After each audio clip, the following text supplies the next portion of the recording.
Waking up, fire in the soul, shots on the screen, taking full control.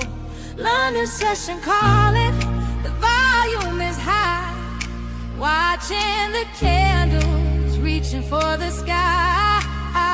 Strategy locked, no room for doubt. I know what the movement is all about. From the one-step plan to the two-step challenge, finding that edge, keeping the balance, no distractions. Phone or silent mode, deciphering the market, cracking the code. Precision entry, the setup is clean.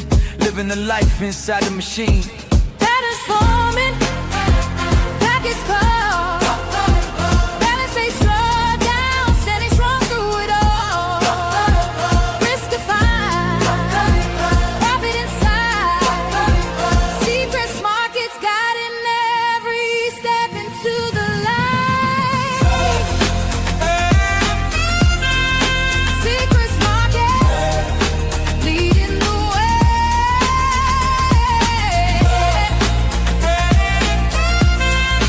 Making a move every single day. Charts in the vision, strategies align with every trade.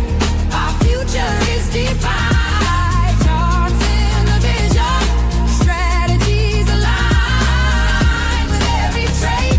Our future is defined. Let's talk execution, let's talk speed. Yeah, the crystal clarity is what we need. Some is action, just the price as I see it. If you dream of the top, then you gotta be it. Spreads are tight, the conditions are prime. Scaling up the ladder, one trade at a time.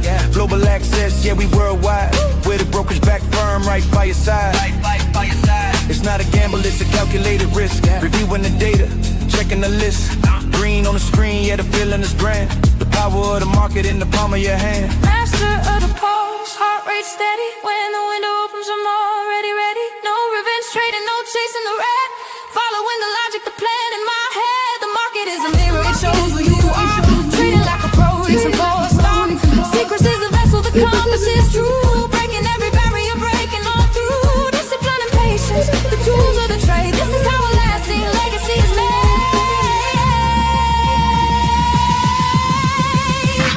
Chasing the sun from the east to the west. Put the strategy through the ultimate test. Sydney is waking while New York is sleeping. Watching the levels, the promise is keeping. Laptop open by the ocean shore. Every pip gained is an open door. No 9 to 5, no shackles, no change. Just the cold hard facts and the capital gains. From the rooftop bars to the quiet floor. Seacrest Markets gives you so much more. Patterns forming, markets call. Balance base drawdown, standing strong through it all.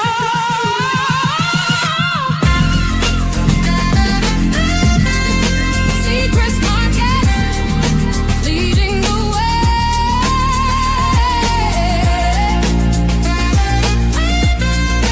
Making the move every single day. Charts in the vision, strategies align with every trade. Our future is defined. Charts in the vision, strategies align with every trade. Our future is defined. Then the lights let the candles glow. Watching the Fibonacci start to show. Resistance turning into support. This is the craft, this is the sport. Back tasting nights in the early mornings. Leading the trends and the volume warnings. It's a chess game played on a digital board. Striking the keys, striking the chord. Elite mentality, top tier tech. Seacrest provides the ultimate check. MT5 will match traders' speed. Technology serving the traders' need. Daily limit set, max allocation. Building up capital, pure dedication. It's more than the payout, it's more than the gain. It's the freedom we build, breaking the chain. From the first deposit to the maxed out account, watching the influence and impact mount. With a new era, the elite of the screen, navigating depths where the giants are seen. Seacrest the name, the gold standard inside, turning every vision into brilliant light. It's a mindset, Keep grinding, it's a lifestyle. keep crushing. We own the vision. We are the flow. Welcome everybody. Happy Friday. What an absolute complexing market we're all experiencing at the moment. How did everyone get on yesterday in trading?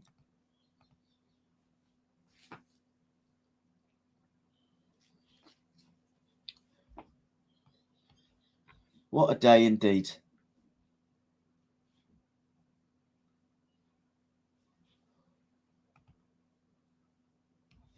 I mean, I said it pretty much in the comments to the right-hand side on the stage.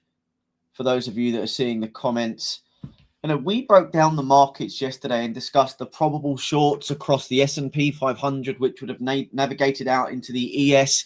We discussed the potential and probable ranges in gold, the DXY, euro, dollar, and obviously then expanded out into Bitcoin. And when we actually look at the charts, you can see it on the 4-hour time frame already, that when we were discussing where the S&P was trading yesterday, there was that probable scenario for market to actually respect this level and trade short. Now, I know I'm a big believer in longs in the indices, but we discussed the idea that yes, we're going to long and continue longing into this, but we have to be extremely cautious. I think the word I used yesterday was cautiously optimistic. Now, I'm cautiously optimistic, even though we were trading into supply. We had the descending trend lines and all of the other confluences that kind of suggested that we were going to reverse short and continue to trade inside that range. So we'll break those down momentarily. We'll go through all of the analysis that we discussed yesterday, all of the levels, all of the ideas. No charts have been changed. So you get to see what you see yesterday and the day before and the day before and the day before that.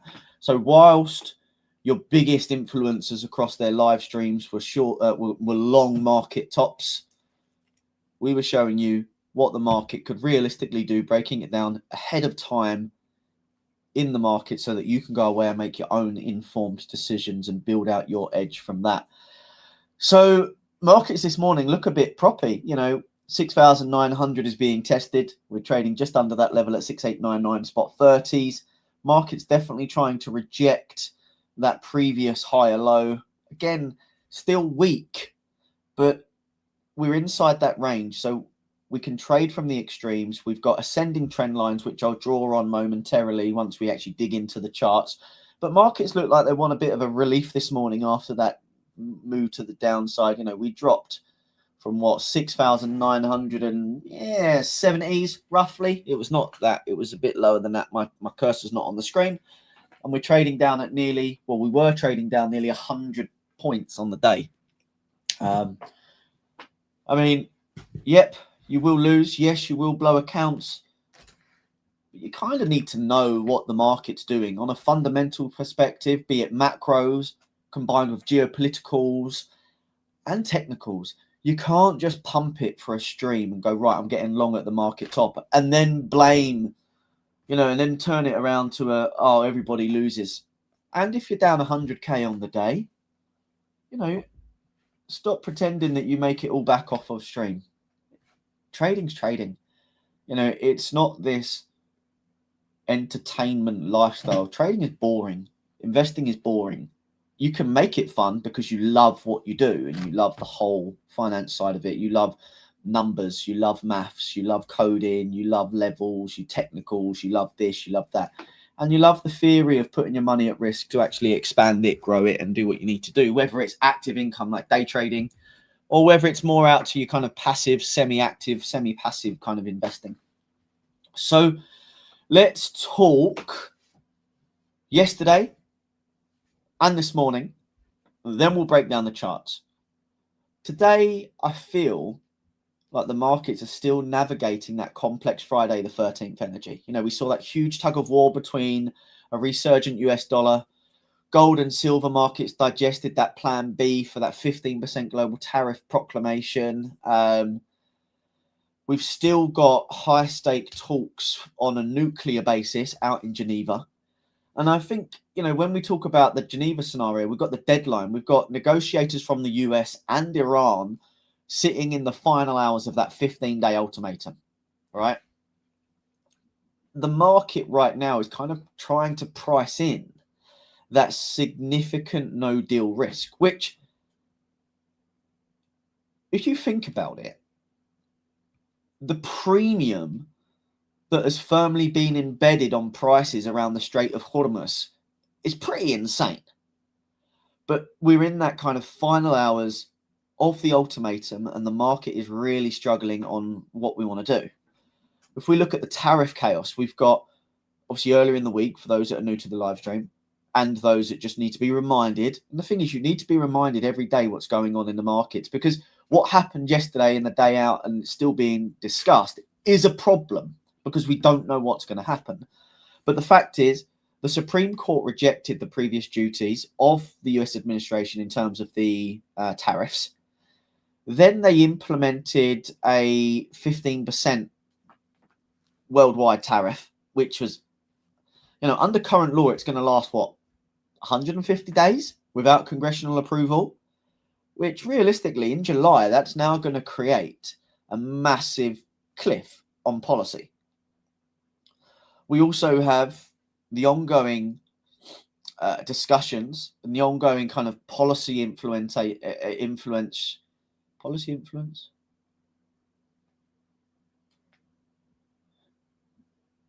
Wording's absolutely off. We have influences and individuals in the Fed with the new nominee, Kevin, not me, Kevin Walsh, the Walsh factor, not the Warner factor, which is influencing the bond markets. Treasury yields obviously remain elevated. Traders are pricing in higher for longer, which is also pushing the inflation regime and driving new trade taxes. So macro geopolitical uncertainty, we're trading in ranges across majority of markets, right? So when you're coming into the markets, yeah, you could be looking for your longer term swings, not a problem whatsoever. But when I was looking at a tweet this morning, and I've got to pull this up actually, the guy is very credible. He's very professional. It's not one of these influencers. And I was actually doing the numbers on it this morning, and then I came across his tweet. Damn it. In summary, because I can't remember, he tweets so much. In summary, when you look at the FX markets, they're all pretty flat. It's literally been a boring week in the markets. When you look at FX as a whole, yes, we know it's a mean reverting asset, but overall, the market's just been, plus 30 pips, minus 30 pips on an FX pair. I think the yens have been maybe the most interesting.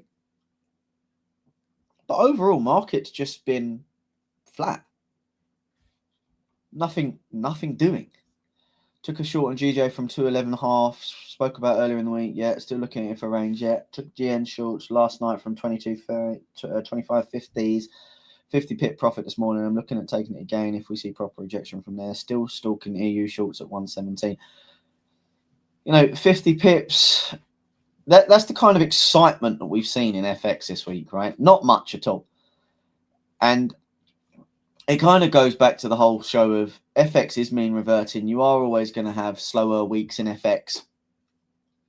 I wish I could find that tweet actually, but you can't find things where you've put likes on it, can you, anymore?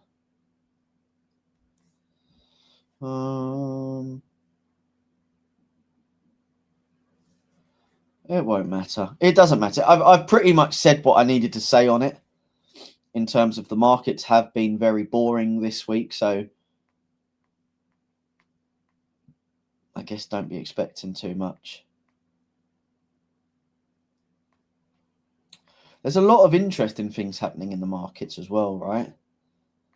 We're seeing prop companies bring out new products. We're seeing influencers that have been fooling the markets for many years that we try to stay away from, really, comes out and, I was just trying to find that tweet. I'm being distracted because I'm still trying to find that tweet.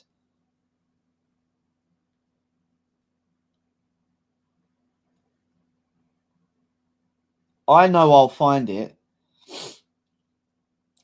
after this session, and then it will make me want to talk about it on Monday, which I probably will still talk about it on Monday. Did anyone take any trades yesterday other than Anthony?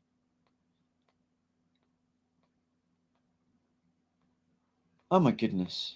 Let me see if it's on PQ Suite instead.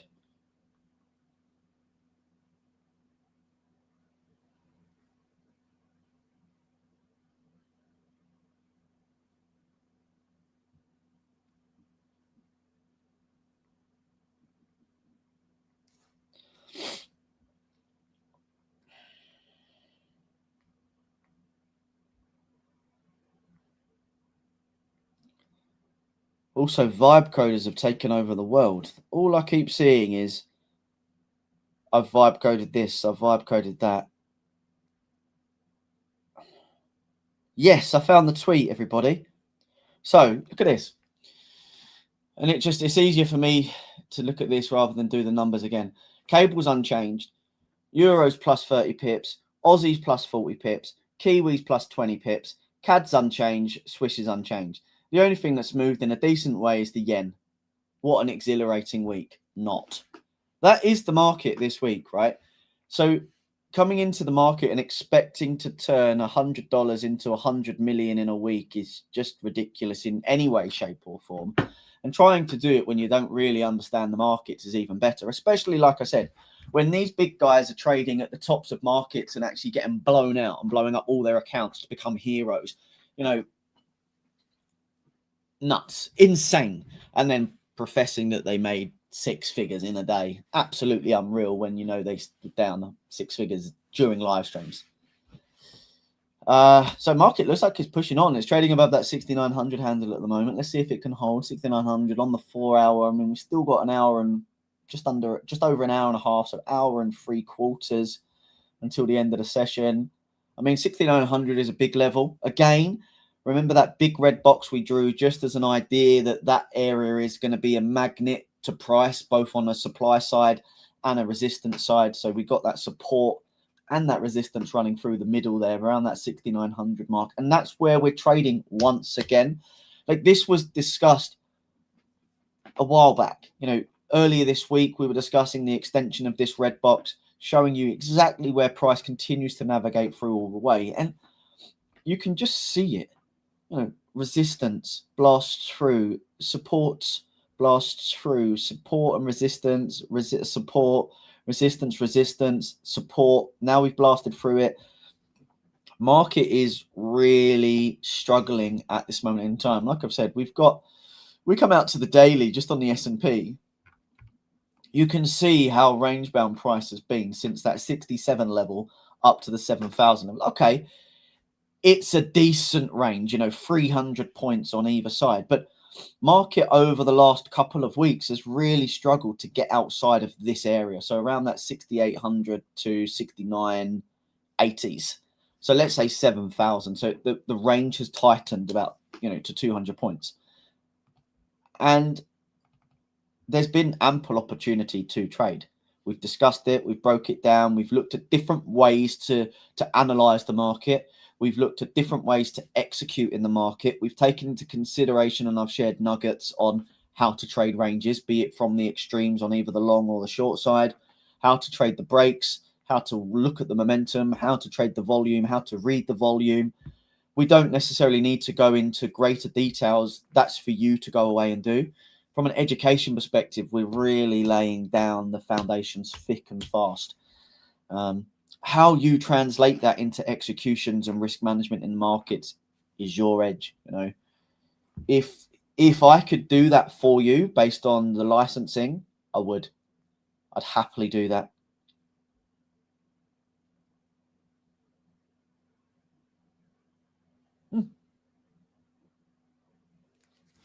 Okay, so we'll talk indexes first, like we always do. So yesterday we were talking about Nvidia's previous earnings on the Wednesday. Now, we discussed the idea that despite beating earnings, the sector got dragged down. Now, the expectation for me was that we'll start to see the market reprice and then we'll start buying back into Nvidia. That, just like from an outside perspective or an analytical perspective. We saw the Nasdaq fall just over 1.15%. I think it was just under 1.2, actually, about 1.18, something like that. The S&P fell lower about 0.5%, which you can see on the screen at the moment. But the Dow did rally, and it actually was positive, but it's pretty flat on the day. 0.3%, 0.03% on the day. Pretty much the lone survivor out there. And the only reason the Dow held up was because of defensive industrial names. The defensive sector had a great day. So this is what you need to understand about markets. You need to understand about indices. You need to understand about the constituents that are put in the market. There are going to be your consumer staples. There are going to be your defensive companies. There are going to be your ES companies. There are going to be your speculative companies. And there's lots of defensive companies right now that are winning.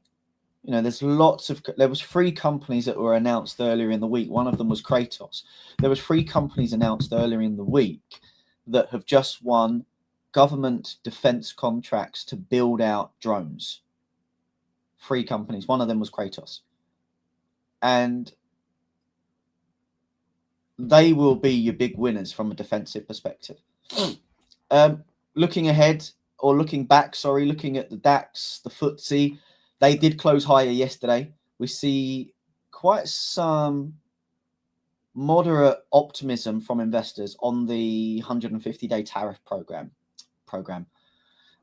discussions, because that still continues to provide a window for negotiation. Overnight, the Nikkei, so Asia, the Nikkei slipped just under 0.25%, which obviously that was following the inflation data out from Tokyo. Now, what that does suggest, again, so I'd be interested to hear, like, I can see there's quite a few people in the stream across the different channels, just moving something out of the way to actually see it. What do you think the cooling of Tokyo's inflation data suggests from Japan? Do you think, and put your answer in the chat, do you think it will speed up rate hikes, or do you think it will delay the Bank of Japan from hiking rates sooner? So do we think, 1, the Bank of Japan will hike rates, or 2, do you think the Bank of Japan will delay rate hikes? If you just put 1 or 2 in the chat box, I can see what you think.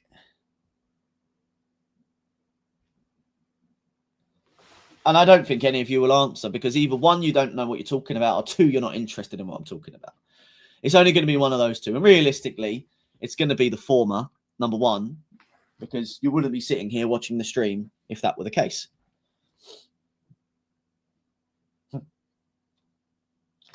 There's only one that I always expect a response from, and he's answered.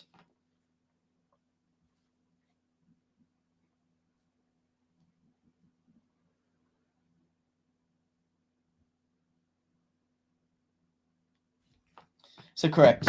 You know, number 2, we expect the Bank of Japan to delay rate hikes even further.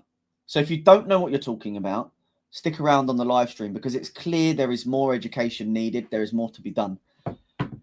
There's too much entertainment out there that's putting good education, good analysis, good insights, good outlooks, good breakdowns by the wayside.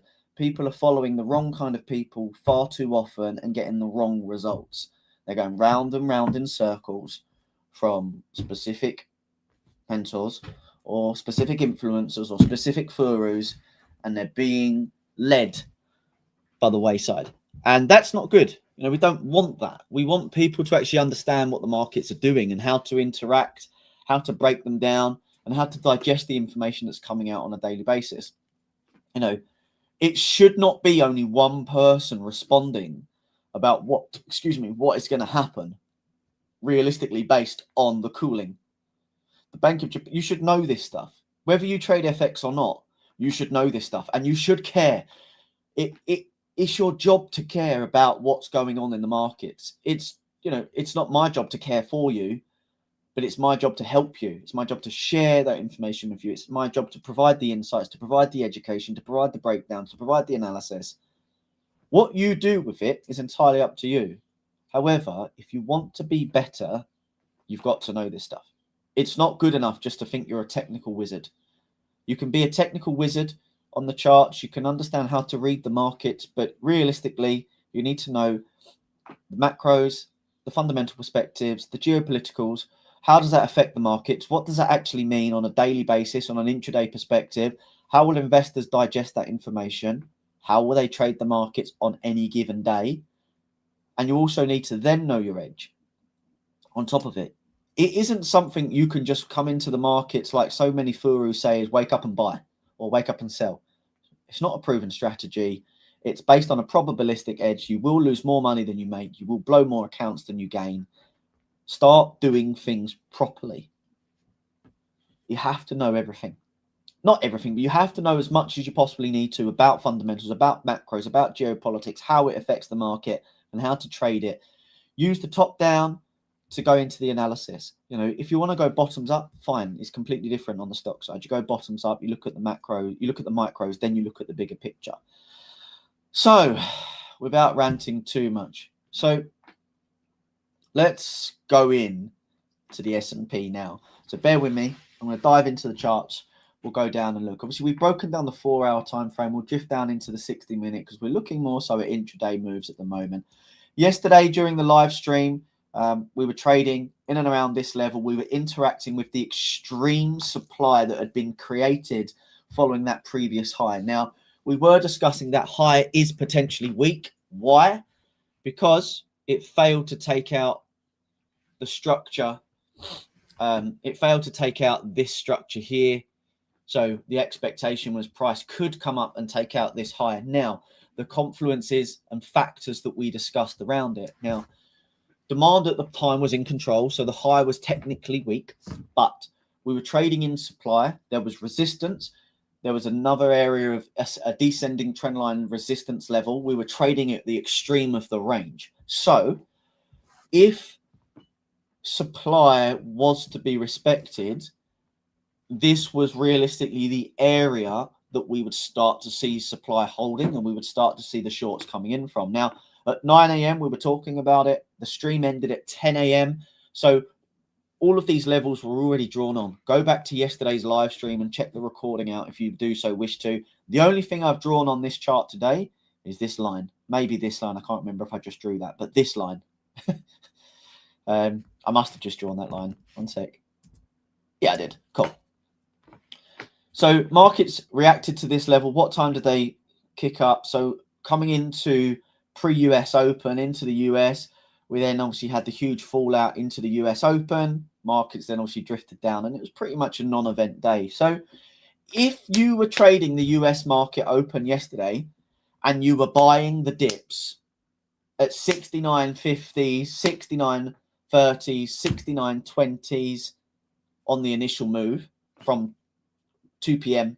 UK GMT down to 5 p.m. GMT, anything after that, I'm not interested in. Your timestamps are irrelevant. If you were buying the dips on that, fuck knows why. Really sorry, but fuck knows why. There was no confirmations, and this is what people keep doing. They're either like they're reading the tape, so they're reading the CME data, for example, if they're trading futures. They're understanding volume. They're looking at the book map. They're looking at the depth of market, and they're seeing where both the active and resting orders are coming in. However, they're not getting the confirmations or the confluences as to why you need to be getting in or why you need to be staying out.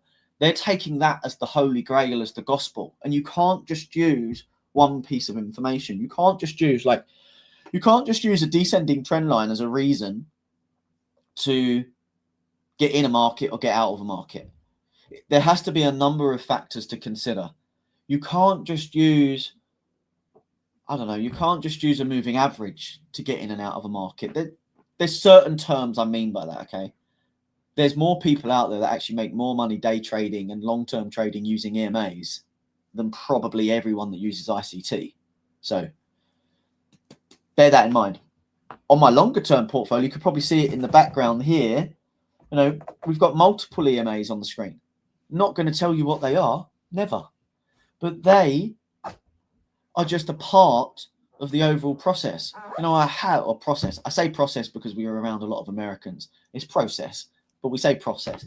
It's like spelling differently. Optimization with a Z rather than an S because you're talking to US individuals. Flavor without a U because you're talking to them about a specific, I don't know, protein shake. Color, talking about a chart color because you can't put a U in it. Unfortunately, the reason they do it is actually because of law. It was brought in many years ago around the law. So from a legal perspective, when they came down to writing documentation and writing up legal policies and legal frameworks, they basically decided to take out the U and spell things kind of a lot easier. So they almost abbreviated a lot of the English dictionary. They took out the U's in flavor, in color. They're not going to be using that in law, but we get what I'm trying to say here.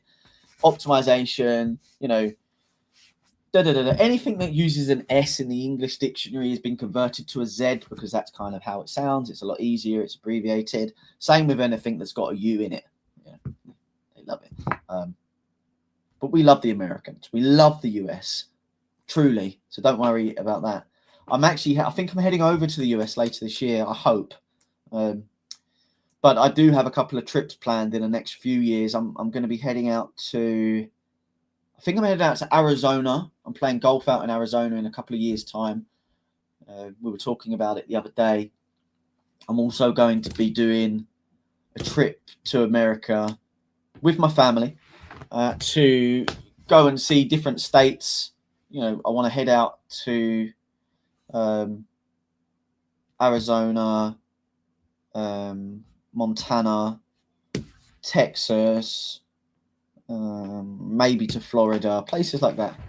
But yeah, so we love America. I'm not taking the mickey, just abbreviating. But having certain things on your charts, there are certain things on my charts that I didn't even create. So you probably see some of these colors in the background. They're just some scripts that I use that friends and fellow traders have actually coded. They're just actually ATR levels that have been coded in slightly differently with a heat map. They look incredible. Well, they don't actually look incredible, but they work. So, but what you see on the charts is the last bit. It's not the beginning. When I go through my stocks of an evening, I'll go through my screener will tell me. My screener tells me what stocks to go through, what's happened in the market. I then have to run the numbers on my screener. Right, okay, so my Pine script says this, my screener says this. These are the blah, blah, these are this, blah, blah. Okay, right, what's this? You know, then we look at the fundamentals of the company. Let's look at the micro. What's this, what's this, what's this? What were their earnings? What were their revenues? What's their P&L? What's this? What's their outstanding shares? What's their PE? What's their EPS? Once I've done all that, then I go into the charts. I go, right, where's this looking? Sometimes I will bring them up at the same time. So I'll do all the micro chart on the right-hand side. I'll expand it, create a bigger channel. But the charts are the final piece to the puzzle. You know, and I don't even know if you could probably see some of this. I'm not going to bring it onto the main screen because we're talking day trading. But and if I just bring out Tesla, I'm just trying to see if you can see it. Let me bring it down a bit. So, you know, we got in Tesla here. This was what price? 215s. We've got up to 480s. We don't look at the charts until we do all of the rest. And in day trading, it is a little bit different. But each morning, what you need to be doing is pretty much what I do. You need to go through the data, you go through the news, you go through the economics, then you do research. What happened if you're trading the yen, right? If you're trading yen and we're looking at what happened with Japan and the Bank of Japan, when you look at their data, you then need to go, right, what does this mean? What does this data piece mean? You know, and then go through all of the points. You don't even necessarily need to use your browsers anymore. You can go into an LLM, you can go into an AI, you could use Gemini, you could use Perplexity, you could use Claude. You're not necessarily looking for it to give you the holy grail or trade for you, but what you're looking for is tell me what this means when the Bank of Japan have done this. What does this mean?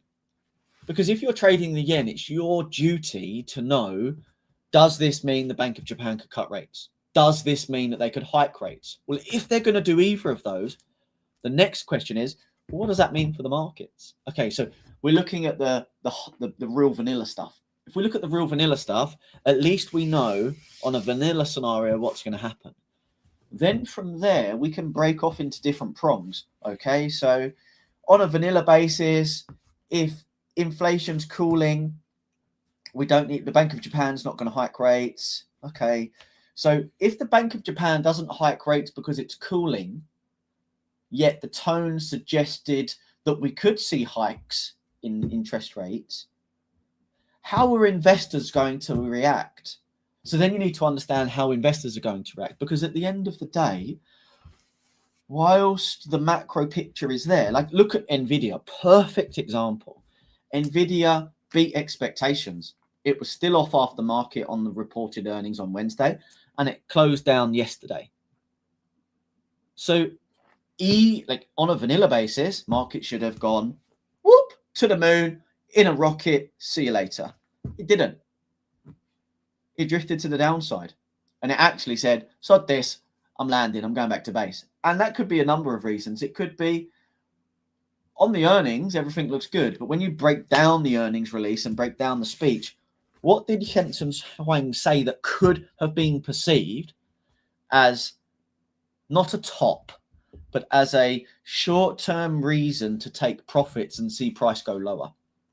Is there too much uncertainty around this proposed SaaSpocalypse? Is there too much uncertainty around the fact that SaaSpocalypse is actually pretty much a misleading piece of information, a misinformation, so to speak, and everything's actually going to be built on top of them? So actually they're going to be used as building blocks and layers. When you look at what Jack Dorsey done overnight for blocks, I think his staff was about 10,000 personnel. And yesterday he announced that he's getting rid of 4,000 team members. 4,000. Their severance package is very good, may I add, but he's just going to be cutting 4,000 people for not for no reason at all, but from a perspective of their profits and their revenues are generating consistent profits. They're in a very, very, very strong position. They don't need to get rid of 4,000 people, but they're getting rid of them because they believe they can do without 4,000 people due to the technicals and the programs and the AIs and all of the models they've got behind the scenes now. They think they can operate with only 6,000 staff. And if that goes well, you will realistically see a further 3,000 to 4,000 cut in the next 5 years. The reason they're doing it now at a big scale, they're getting rid of the 4,000 people immediately, is because they want to just cut it off right now, because they believe that if you don't cut people in one fell swoop, it's going to be dragged out, it's going to be prolonged, it's going to decrease optimism from shareholders, investors, and the likes, and it will also reduce morale of your employees and your contractors. So by doing it now, they do it in one big swoop, they get it out of the way, they can then focus for the next 5-10 years on whatever they're going to try and achieve. I don't personally think this will be the end for Block. I think it will be the beginning of a further cut down the line. I do think now, so actually there's two scenarios, right? They go, sod this, we can now get rid of another 3,000, 4,000 members of employment. We can reduce our HR payroll, but look how the market reacted to that. I haven't looked at the actual chart, but I did see a chart yesterday, and what I mean is I haven't got it up. Or it might not even load. Oh, there we go. Cool. So let's look at Block. On the news yesterday, Block rallied massively. You know, it rallied from 51, nearly $52 to nearly 55, just because of that. Now that's let me tell you why that's good. And this was the same reason I bought into one of the stocks that I'm in, and it's because if you're going to continue to have good revenue, good profit margins, good numbers, but you're reducing your operational spend and you're getting rid of HR, which is very expensive, right? But you're doing the same numbers. Well, all of a sudden, your share becomes more valuable because you're spending less on payroll, but you're making more money. So your profit margin's just gone from like 10 to 15% to 25, 30%. And all of a sudden, you've increased your moat, which now means you're a business that can operate at the same profit revenue levels that you once were, but you're spending less money on operational costs. That is good for investors. That is good for markets. And that's what they want. Unfortunately, from a value, morale, and a morals perspective, it's not nice to see. They will be distributed into new companies. I'm sure 4,000 people have great intelligence and great skills that they'll be going into different companies that need workers, that need these people. They may even go to a new company that's trying to be the next Block and build what Block is building. And also, there may be people in that 4,000 that are key personnels that go on to build their own Block. They're not for another company, but for themselves. They go and be the next Jack Dorsey. Jack Dorsey may even be picking on some of them and go, guys, you know what? You're leaving. I've heard you're building your own firm. Let me invest into you. If they are the reason Block has been built the way it's been built, and they're the underlying intelligence behind the reason the company is where it is and why they're doing what they're doing, there is no reason that they can't go and do the same thing. They need to obviously do the marketing. They need to get around the licensing and everything else, etc., etc., etc. But there will be a select few within that 4,000, 1% maximum, 1%, probably even 0.1%. But it is a shame to see 4,000 people being laid off and unemployed immediately as of yesterday evening. It's not good. Technology is taken over and there's a lot of advancements, but you have to utilize it. You have to embrace it and see how we can utilize it and embrace it and improve. I'll be the first to say I love working with people. I love my team, but sometimes you have to make decisions that unfortunately are the right thing for the business, because the business needs to make money. You can't run a charity unless you're running a charity. But equally, we're always looking at how do we create personal touch, but low level touch, but very personal, very intricate, making sure that our clients get a kind of a concierge-based service. But how do we make sure that we deliver that in the right way? Because at the end of the day, what you're trying to do and drive is shareholder value. You want to make money for the business, but the business needs to make money to survive. And that's why you do the marketing, the social media, the brand, the advertising, so on and so forth. And that's why you also have a face to a company. But technology is coming and has continued to be driven to improve operations and business and efficiencies and hopefully drive down, HR, payroll costs. That's pretty much how it's seen. But there will always be demand for physical employment as well. So, yeah, it's a shame. It's a shame, but it is what it is. There's no point me dwelling on it anymore. But that was Block for you. So let's come back to the S&P and let's get into the nitty-gritty as to why we saw those trades come off. So we know we saw the markets coming off of that area of resistance. We had descending trend lines, we had support levels, we had resistance levels. And the probability is, yes, whilst we were long, we were still trading into a supply. So you either, if you're long, you stayed long and you manage your risk, is what we were talking about, or you take a couple of clips off the market, you profit take, or alternatively, you sit on your hands and wait for the market to show its hands. And that is how I ended the call yesterday across most of the instruments. Now, when we come into the way price is, there's no major reason that we could get in this unless we're looking at momentum. Now, I know some people will be shorting this particular candle, that 1430 open, they'll be hitting that, and it will obviously be how they were getting in. Not sure if there's anything on the M5. I didn't take any trades short yesterday, unfortunately. So let's have a quick look. There's nothing here.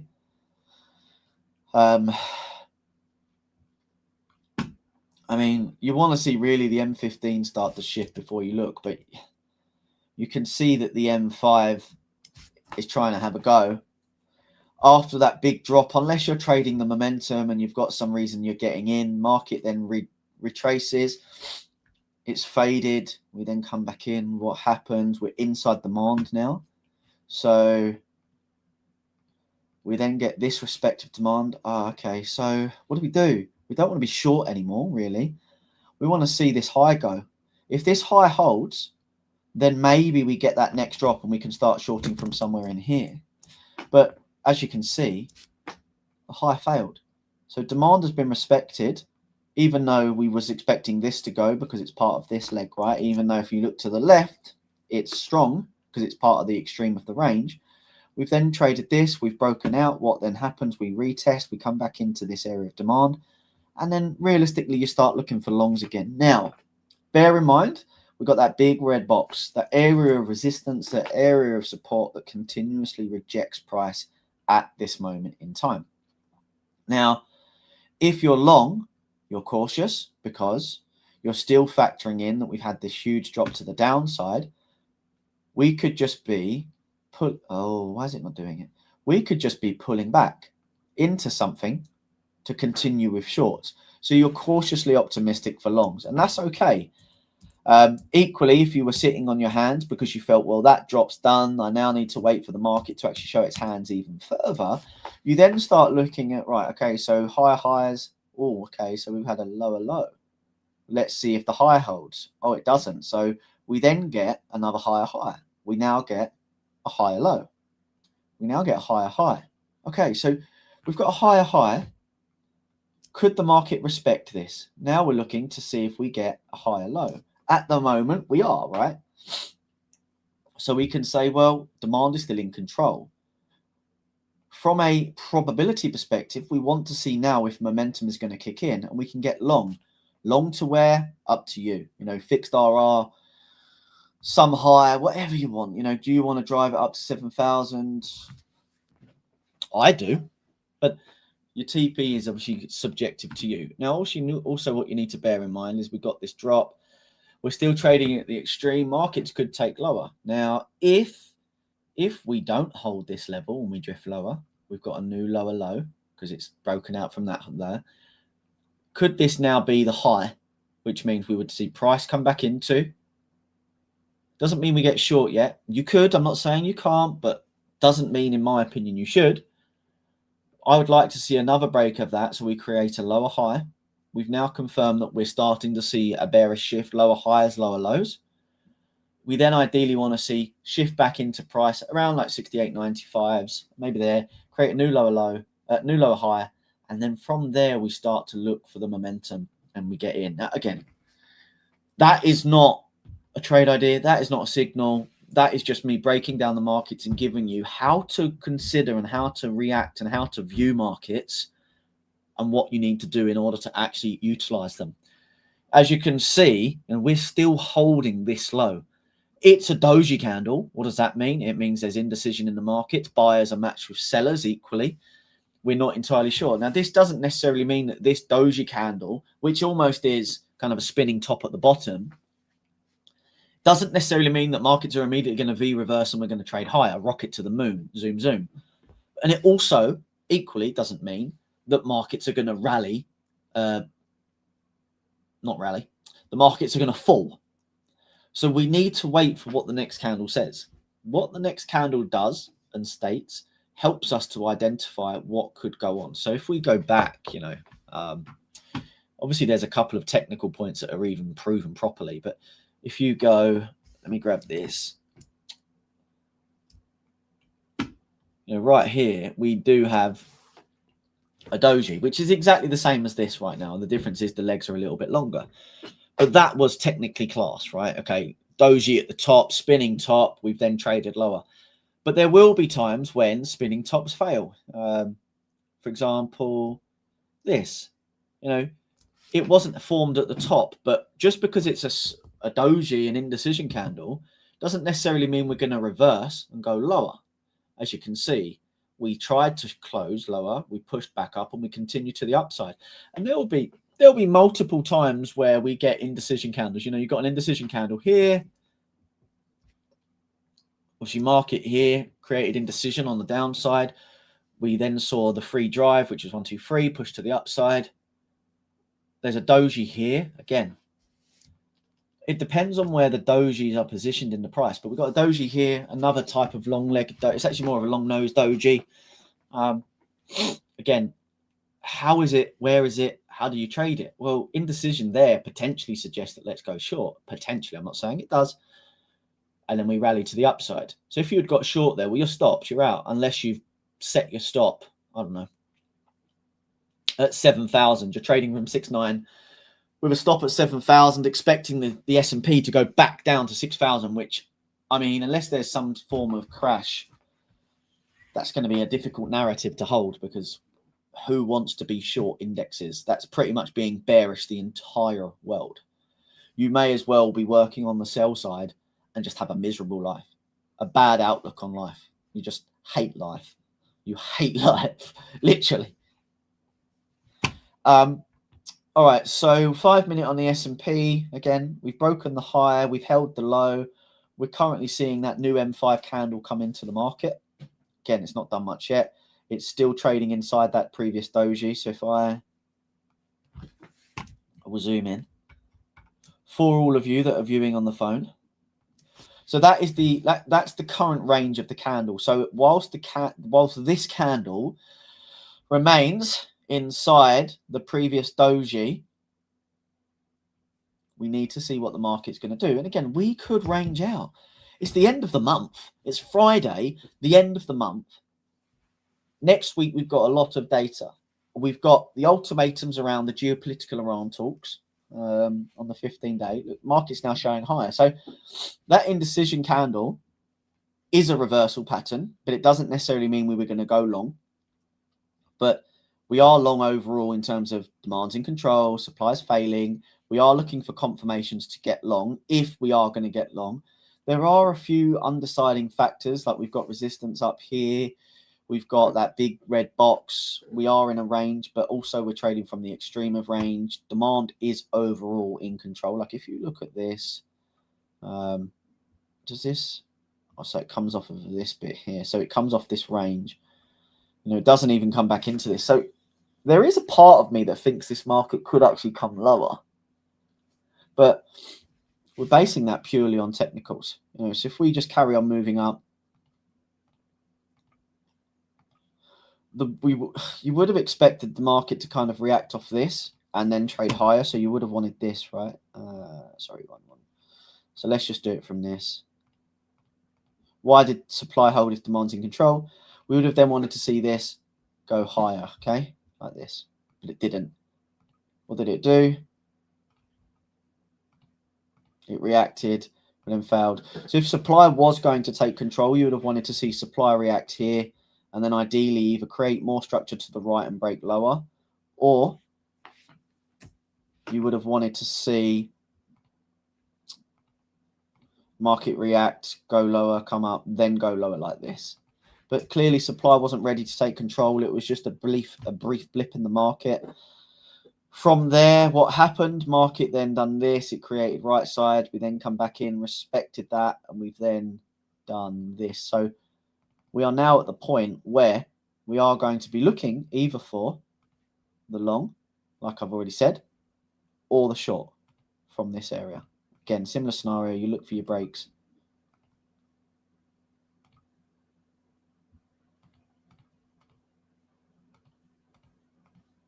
Okay. I know it's messy, but you really can see it as we break it down. It's a lot easier to do it this way. We'll leave that there. Does anyone have any questions? Otherwise, I'll move on to the DXY. Wow. Have I done nearly an hour already? What a day. What a day.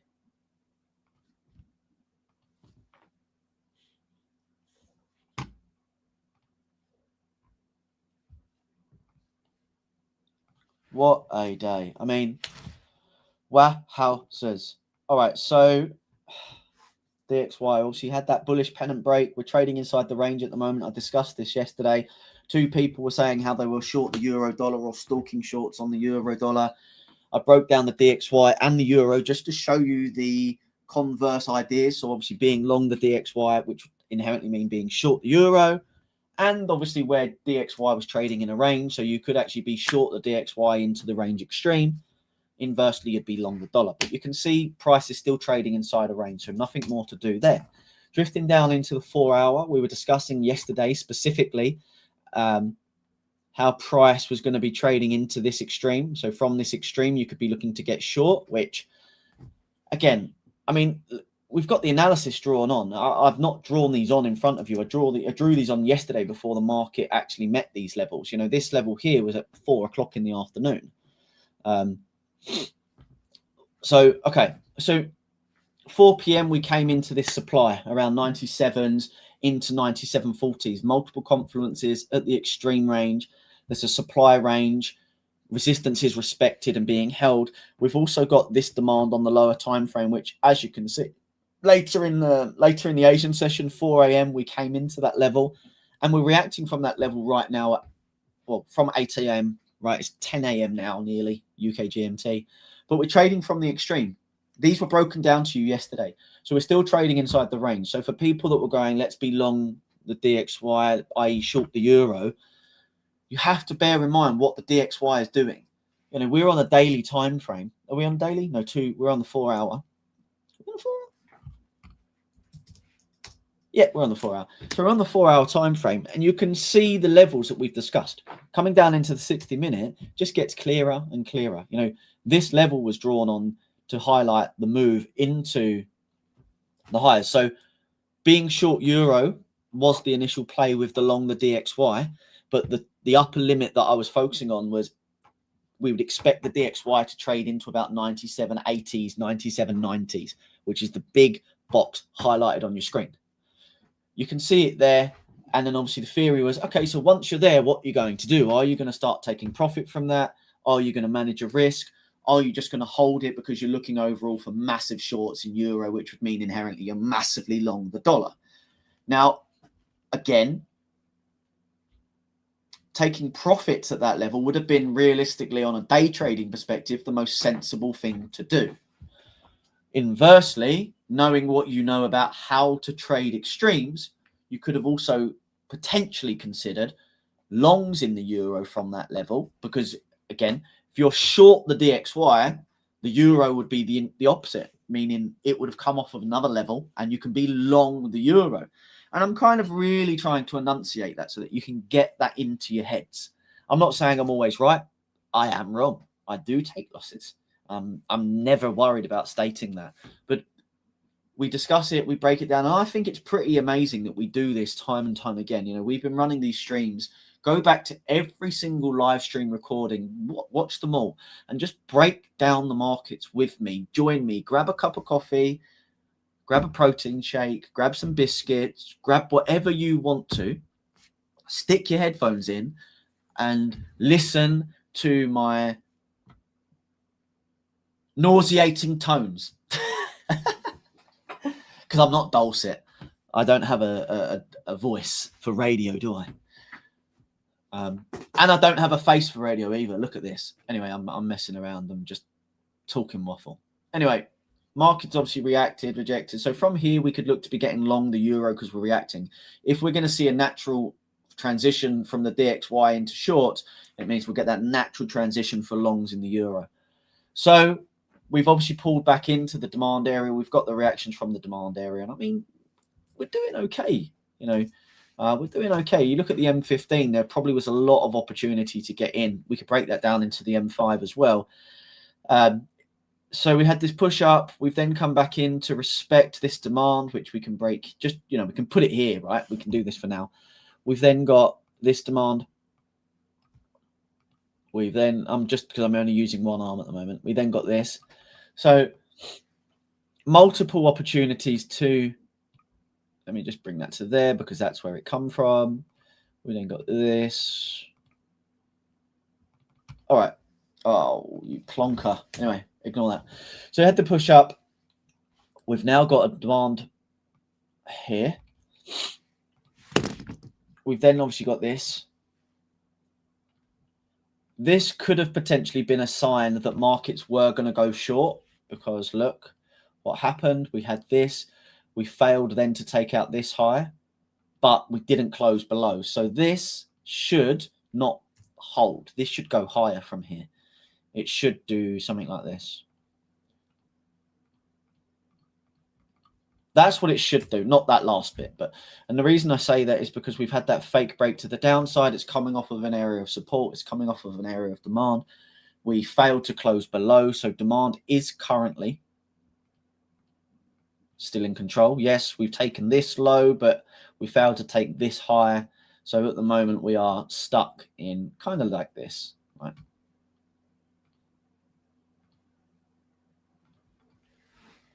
That's pretty much what we're running at the moment. So just bear that in mind if you're looking at the euro. Obviously, this is the DXY, but bear that in mind if you're looking at the euro. Let me come out and quickly flip across into euro. I'm speeding along now because I don't want you to be over. I know we're over already, but it's fine. Oh, my arm. I think I've torn something in my shoulder. Let me just go down into the 60-minute straight away. We don't need the higher time frame. We know what we're doing. I'd like to think you know what you're doing. Okay, so we've got this Thursday. Perfect. Okay, so obviously once this level had gone, you're looking for something here. Your supply. What happens? Price rejects the demand, comes back into supply. From here, you could have been short euro on an intraday basis into this demand area, which if you were being a dick for a tick, you were still in because you didn't take your profit. You may have had a 1-to-1 or a 1-to-1.5 from this area. I don't know. I don't know how you trade. But your stop obviously would have been somewhere up here. Markets then reacted from that. What also has happened, the DXY at that point, around the 6 o'clock mark, had started shifting long. So we've got shifting short, sorry. So you got the DXY going short, you got the euro going long, and again, similar scenario, you start looking for longs. The DXY at the moment, demand is holding. Okay, remember, demand is holding on the DXY.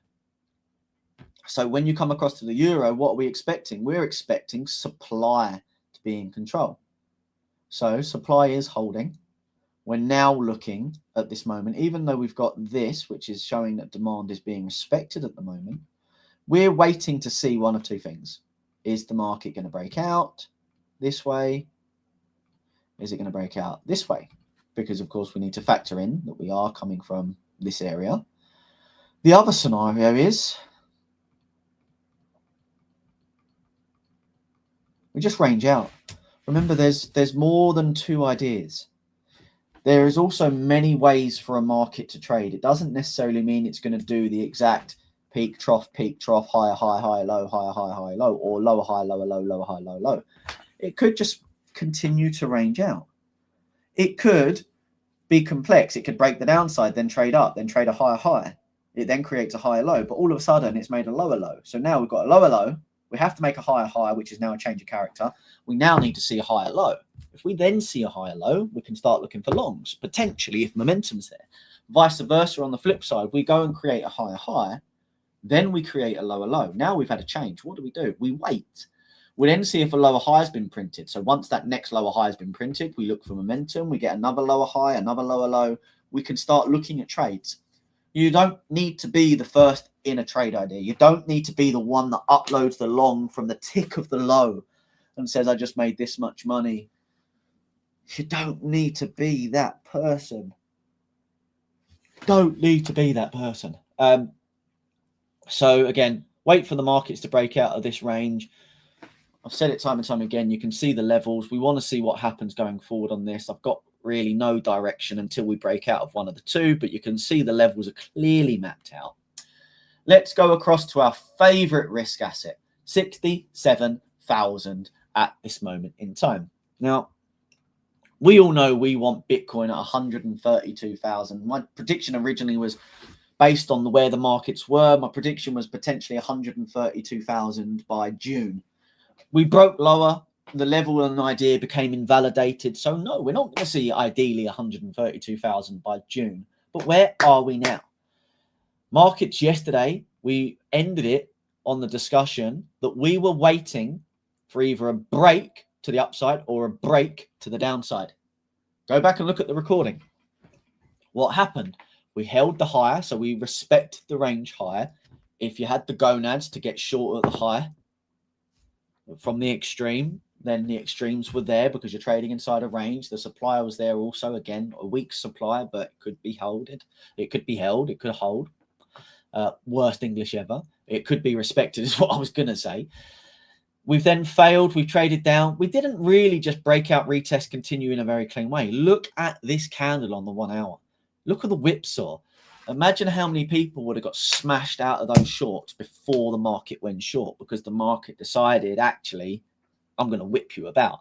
And it did.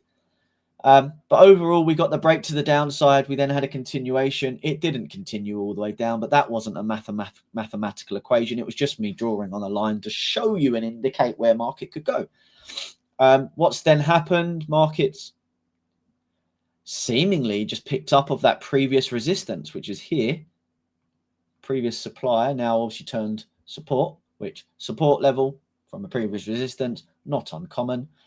We've then obviously reacted. So market is now ranging. You know, we've got this higher being put in. Sorry, higher lows. I didn't mean to say higher highs. How embarrassing. And then we've got these wick highs. So we're just doing the same. We are so uncertain at the moment in these markets. Investors are so uncertain. You know, do we just range?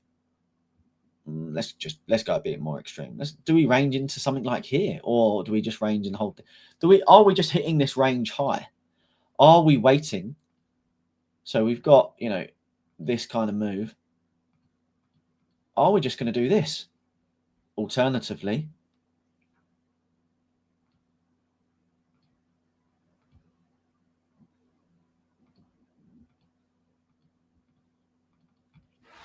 you know, different scenarios. Appreciated, Mavin 9304. The analysis is just one part of the picture, as I know, as I always say. You know, we combine a fusion of analysis. We call it fusion of analysis, hybrid, fundamentals, technicals, incorporating macros, geopoliticals. Then we break it down inside the charts to give us probable analysis, probable ideas to build ideas and our edge off of. Feel free to go back and look at all of the recordings because they're all recorded. You'll see me breaking down every single one. I leave the analysis on the charts as well, specifically for the month. I'll be deleting all of this into a folder as of tomorrow. So on Monday, we'll have fresh charts. It might have some historical data on it from, you know, 25, but ultimately January and February will be cleaned up. March will be a new month. We can break it down, but go back into the recordings and see. We are not hindsight trading this. We are breaking it down in real time. Trades come differently. We don't trade live on this stream. We're a licensed, regulated CFD broker to provide you with education, insight, analysis, so you can go away and build out your backed, data-informed edge, building ideas with data-backed analysis. And that's all you're doing on a daily basis. Make informed decisions, utilizing like-minded communities and people that are as experienced. Alternatively, fade them. If you're watching some of these big live streamers, you know, the ones that are out in America and they can't trade. I'm not saying they can't. I'm just saying, and you think they can't trade. Actually, no, that's giving advice if I say what I'm about to say. But just think about it this way. There are many people out there that follow people on social media that they know that are bad at trading, that every single idea they put out there, be it on their live stream or be it in their social media platform, be it wherever they might be in some form of Discord community or Slack community or WhatsApp community or TikTok. The majority of the people that are doing that are being faded. You know, someone will go out there and build an edge just by fading 10 traders. Let's say there's 2 traders out there. There's 2 traders out there that don't know what they're doing. They're calling analysis and trades live on a stream. Well, there are edges out there that are specifically built to fade those traders. Literally to fade those traders. Now, there was 2 traders yesterday that I came across, and they're good guys. You know, I've got nothing against them at all, may I add. You know, one of them blew their accounts because they longed the top. And the other one, I believe, on stream was down, from what I hear. Rumors again, nothing against them. I'm not trying to slate them. I'm not trying to do any of that. They were down about 100 grand on the live stream. You know, so I don't know if they're good traders. But there are people out there that will be monitoring that. And they will literally go and say, oh, more often than not, this trader is wrong by this percentile, by this much, at this much. And if they're more wrong than they are right, and they lose more than they win, inversely, there's an edge there. And some people go and build that. There's a great story by a friend of mine called Dante. Everyone knows him, obviously. And he actually had the privilege of working with someone specifically that built his whole career on that book. And his whole book, he had a notepad with how many traders, all of the traders that he followed. And he never traded in line with any of those traders. He faded every single one of them. And he's retired now. So just think about that. I'm not saying do it. I'm not saying do it. But without further ado, actually, before I start going down that route, because I do not want to go down that route. Follow who you want. Choose who you need. Find who fits with you, whether that be they're extremely professional, they're a little bit professional, they're this, they're that. I try to be a little bit less professional when I'm doing these live streams because I appreciate I'm quite boring. But I also know I'm very exciting. I personally think I'm amazing in terms of, you know, my little intricacies. I know I'm different, but I'm not this materialistic, esoteric entertainment person. I am purely analysis. However, I do try to entertain you to keep you on the stream. I need to tell you something, don't I? If I just talk analysis, I'd just be like Bloomberg or CNBC or Reuters or anyone like that. Okay, so as you can see, just to clarify, Bitcoin's now breaking out to the downside. We've had that break of that specific level. We're trading down underneath the 67,000 breakground number, psychological level, 978's on the ticker. Can we hold it? Next question would be, realistically, now we've got this break, do we get a retest and continuation? I'm from the UK, my chairman of us, which team you support? Football team, Mavin. You mean football team? You tell me who you support, and I'll tell you whether it's a good team. And if you're not in the UK and you are from America, which you probably aren't because you're on the stream this time, you say soccer. What team do you follow? What team do you support?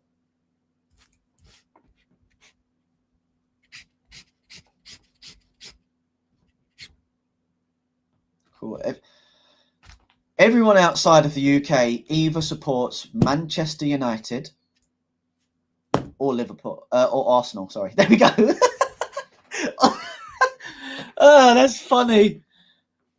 That is classic. I do not support any of those two teams.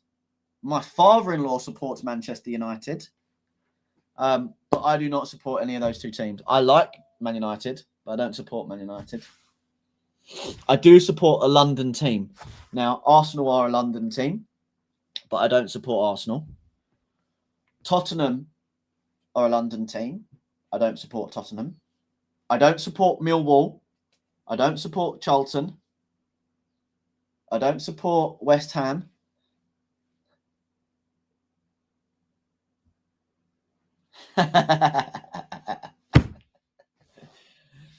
So yeah, it's been an incredible time on the stream today. I really appreciate it.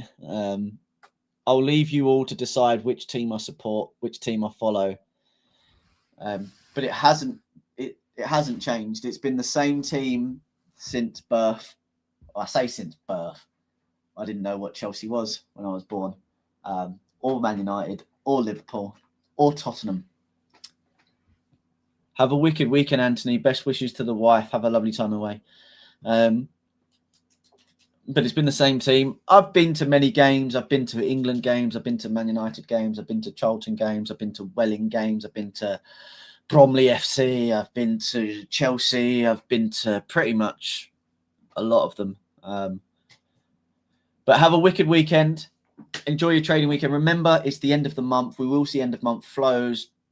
Don't be too bullish. Don't be too cautious.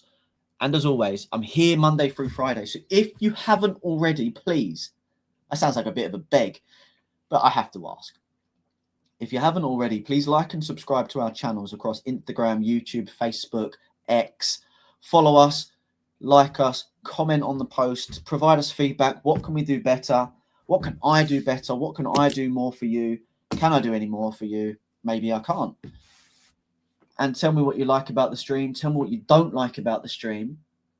but retweet it, share it, get more people following, get more people educated to make informed decisions. But as always, trade safe, trade smart, and trade Seacrest. And I'll see you on Monday. But have a great weekend.